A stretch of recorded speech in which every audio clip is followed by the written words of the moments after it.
The term flighted wedges is something we hear on the professional tours all the time. Today, I've got three of the best players around me. They don't need an intro, but I'm going to give it to you. Nelly Korda, Collin Morikawa, and Scottie Scheffler are going to demonstrate a masterclass in flighted wedges.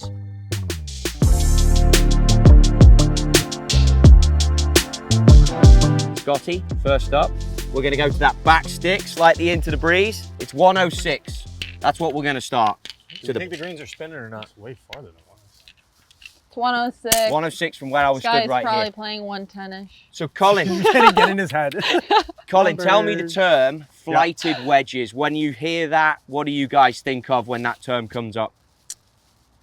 Kind of a flat ball flight. So obviously we see a lot of, when you watch balls on TV, you see the ball flight from behind. Yeah. And, normally when you watch it, it's an arc. And when I think flighted, I think lower launch angle, doesn't get up, and it stays underneath the wind. The reason why you hit flighted wedges, not only into the wind, but all the time, is because the spin is more consistent. You catch a better launch angle, better contact, and for us, that's like distance control. Okay. Yeah. I see you toying around with two different clubs here. Well, it really depends on how firm the greens are. Like when I'm hitting wedge shots, I'm mostly thinking about what I want the ball to do on the green, and most of that just has to do with spin. I think some people have a misconception that we're always trying to spin the ball, but I feel like whenever I'm hitting wedges, I'm actually trying to take spin off of it, especially with these fuller ones. So that pin, the green kind of slopes back towards us, and if the green sloped the other way, I could hit 56 because that's about my 115 club. And with this breeze, it's probably going to fly right on the pin. But if I hit it full, it's going to spin. So I'm taking a 50 now. Okay. So answer me this then. If it's 106 to that flag, how did you come up with 115 as the shot? How are you calculating that much wind? Feel. Just seemed like there's not much wind up there. No, but like so if that's my 56, since I'm hitting my 56 fuller, it's going to be a little higher. It's going to spin a little bit more. Yeah. But if I'm hitting this club, I don't need to play as much wind because it's spinning less and it's flying lower. So when you come into this, will you think about a yardage that you want to hit it? It was funny. We just had this conversation. When I practice, I'm always doing distances. And so I have my feel of what I think a 110 shot is, which I'll use about for this shot. But once I get in there, I just make sure I'm comfortable with that, and after that, I'm just looking at the pin and trying to hit it that. Okay. Now you guys got me overthinking this. 110, Scottie. Always a dangerous. Exactly overthinking, 110. right, for tour players. For anyone. Yeah.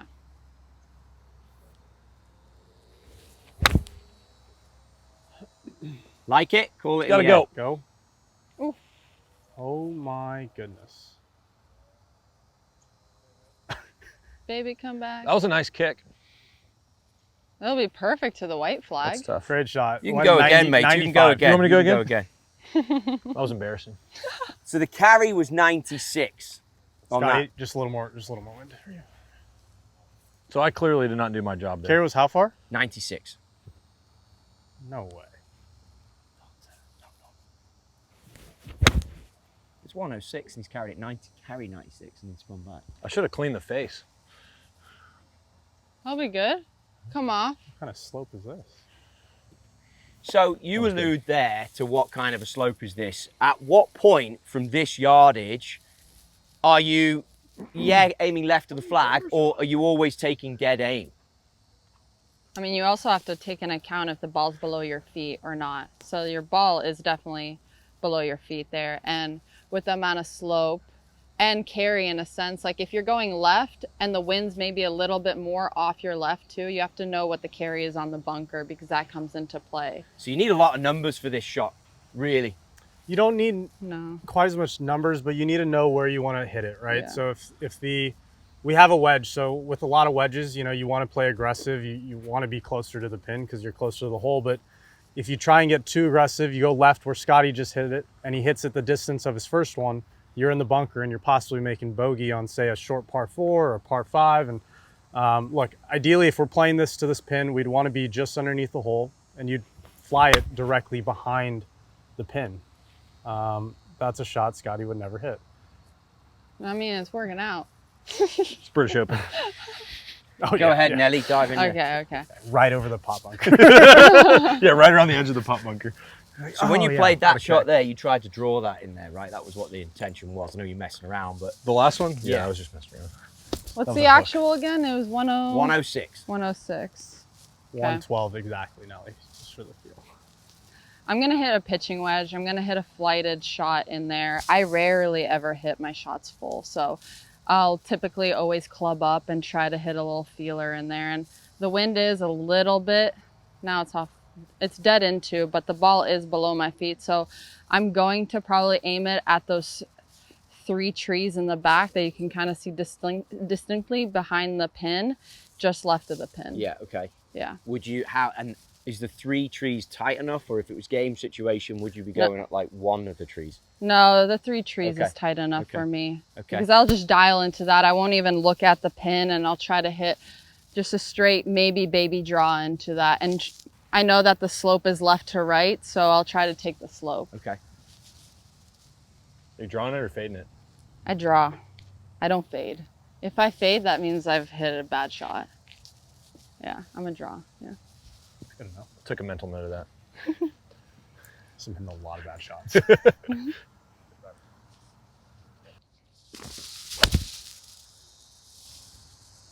That's great. That's drawing too much. Shot. See, I'm taking the slope. Where are these balls ending up? Can you guys see it? I can't. 30 feet-ish. 30 feet. Carry 111, height 86. It'll come back off the slope. Yeah. Good. Go on, Cole. Talk to us about your attempts here. My So give us an attempt? actual technique as to how you're flighting it. How are you bringing down it's the a lot- height? So that was 86 feet in height. So normally with flight comes, you drop spin. It's a lot easier to drop spin when you have more club. I mean, Nelly said she doesn't hit a full shot. Scotty's taking more club. So anytime you're trying to flight it, you take more club just to swing a little bit smoother, takes spin down, and that immediately kind of lowers everything, helps it flight it through the wind. You can go a little ball behind. I like to focus kind of through impact of just not being as aggressive, but also just swinging really smooth throughout the entire shot. You know, if you try and spin a 60 as hard as you can, you need speed. Speed equals spin. So it's more club, swing a little bit smoother. What do you mean when you say a little ball behind? Ball, like kind of ball position. If you want to really lower it, like Scotty's one that he hit like the little rope hook. I mean, you're not doing that from the front of your stance. You're doing that from behind, hands forward, and staying in front of the ball. So that club you got there, what is it stock? No wind, full shot? No wind, 128. It's a 50 degree. So it's like, you know, this is kind of a choke down, same as Scotty and Nelly. Like you just kind of have the feel of where you're hitting it. Okay. But you want it to obviously land. So there's no for here. clock face numbers for any of you, it's all feel. Yeah, but if you have the ball below your stance, are you putting it a little bit more front of your stance? I kind of keep it the same. I just get a little bit closer to the ball. Okay. Not necessarily for wedges, but if I have an iron, I'd get a little closer just because you're going to be leaning this way. Oh, So if you do stand I know? farther, you're going to... Adios. That's good. Nice. I think one of the misconceptions that amateurs have is they see us hitting a certain shot like this one where it's coming in really low and they think we're hitting the full shot, but really, I think especially with wedges, you'll rarely see a pro hitting a all-out full shot unless the pin's in the front and the greens are firm. Outside of that, I'm very rarely, and I'm sure these guys are the same, like you're very rarely hitting it completely full. Yeah. Let's move down here and a little bit further forward and play to some of these That's front nice. flags.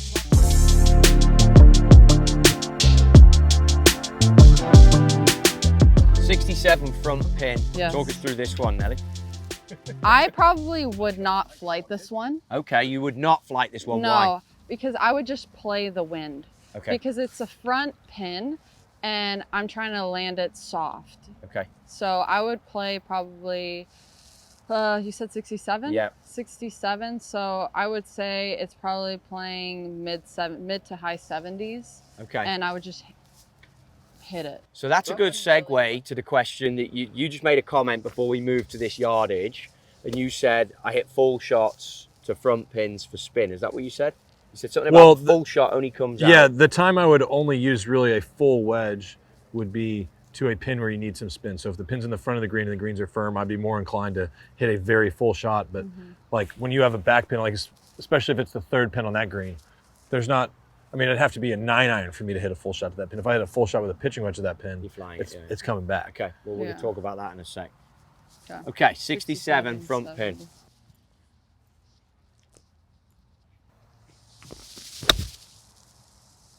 There it is. Get in. One take. Nice. Perfect. Filled. Get in. Get in. Go. Oh, Come on. Go. Oh. Go. Good stop. That was great. Typically, if I play it like that, I'll play for a little bit of spin, for Yeah. a little bit of rip back. Yeah. Because if it's on the front of the green, you don't want the big jump forward and the stop. You kind of want it to come back. I feel like that's a safer route for me, especially on firmer greens. And by hitting the full one, you don't get the big jump, right? Because the apex is higher. So you get well, the by one. by hitting the full one, I know that I'm going to get a little bit more spin back. If I hit, like, let's say a 54 in there, I just know it's going to jump forward and stop. Got it. And I don't really have enough room for that in a front pin. Yeah. And Scotty, again, that's why I was going to ask what yardage now on this front flag. You were talking about full shots. This surely isn't a full shot for you. No, it's not. But like if I wanted to add spin, I'd probably do it since we have wind in our face. If I wanted to have more spin, I'd just use the wind and I'd hit it higher. Yeah. And so like there's a couple different ways you could hit it. I could hit like a low 70s shot and it would be about 5 yards of wind, and I could hit one, you know, almost to 80 and just have it spin. Okay. Probably should have a normal one for now.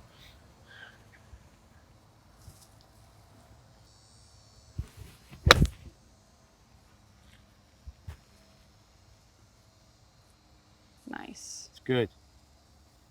Spun a little bit. Do you think the standard now with this flag, are your expectancy levels tighter on 67 than how much closer do you want to be at 67 versus 111 or 107 or whatever we started at? I think inside 100 yards, that's kind of like your scoring range. Like you want to get inside 10 feet. Okay. How much practice time do you put into this part of your game? Good amount. A lot. Yeah. Yeah. In compared to approach play and driving? I mean, definitely more. I mean, you're going to have a lot more wedge shots. You know, someone told me one time, it's like, you know, majors are a lot tougher, right? So if you miss it offline and you got to lay up, it's nice to have the confidence that if you have a wedge in your hand, you can still believe that you're going to make par. Okay. So knowing when your wedges are really good, it kind of takes a little bit less stress off other parts of your game in a good way, right? So it's an important part for the Yeah, rest of it. absolutely.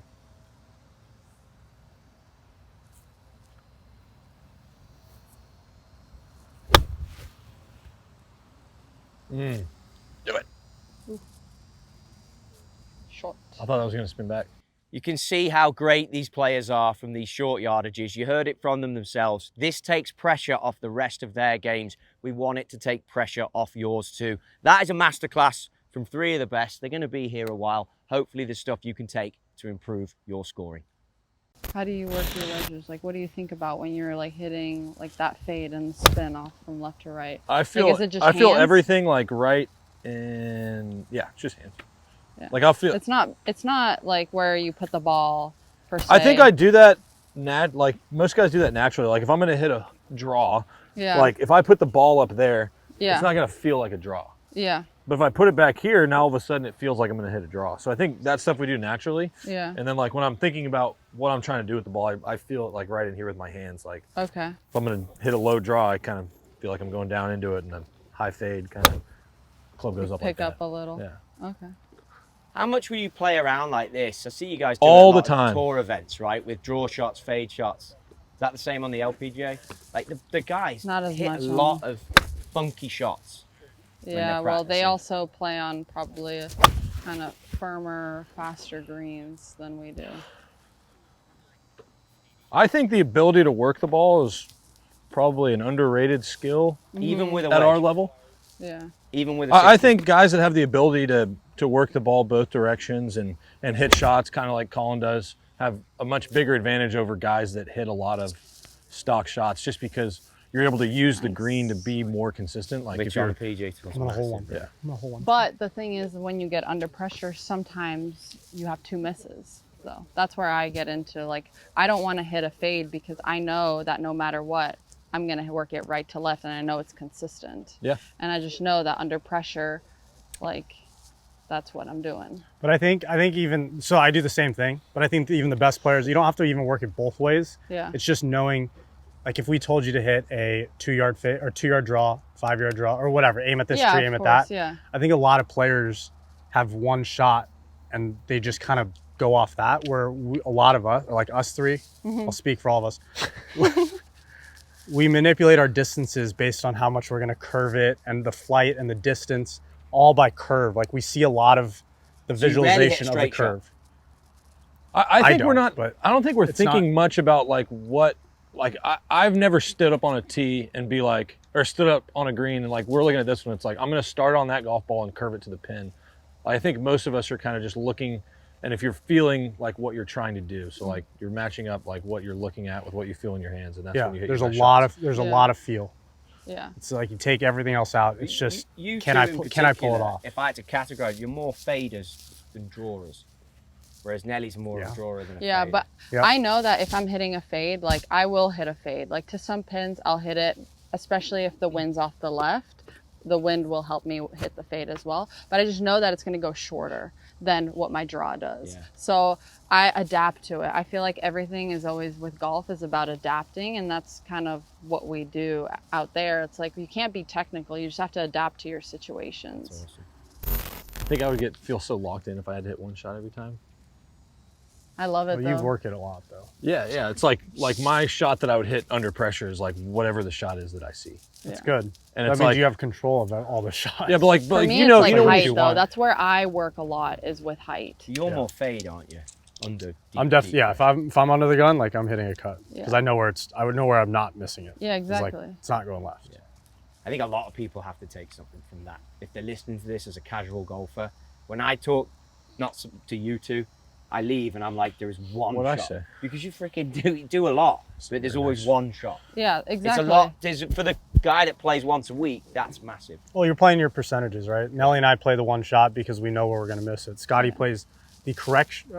Like if in a perfect world, you'd be able to hit every shot, Yeah. and depending where the pin is, that's playing your probabilities up, right? Like percentages. We're not running through percentages, but like we know what the proper side is to miss and the proper side. So when you have a left pin and you hit a draw, normally you're going to be taking, one side out, and that's going to be where you want it. So Yeah. it's all It's all You're about just playing- percentage play. yeah, you're like that's what exactly. sometimes my caddy and I were on the golf course and we're like, okay, I'm not feeling great. Maybe I'm not hitting it great that day. And I'm like, okay, what's the percentage play here today? Yeah. And we'll talk about that. Yeah. So, Yeah, every day you wake up, your body feels a little different, your hands Yeah. feel a little different on the club, and it really just depends on yeah, how you're feeling. you can visualize it. Sometimes yeah. just don't Sometimes you can't execute pull it off. Yeah. Sometimes it is That happens all the time. I stand up there, I'm like, I know Thank what the you, shot guys. is, but I'm going to hit it to that part of the green over there. very hard to hit. Perfect. Thanks, guys.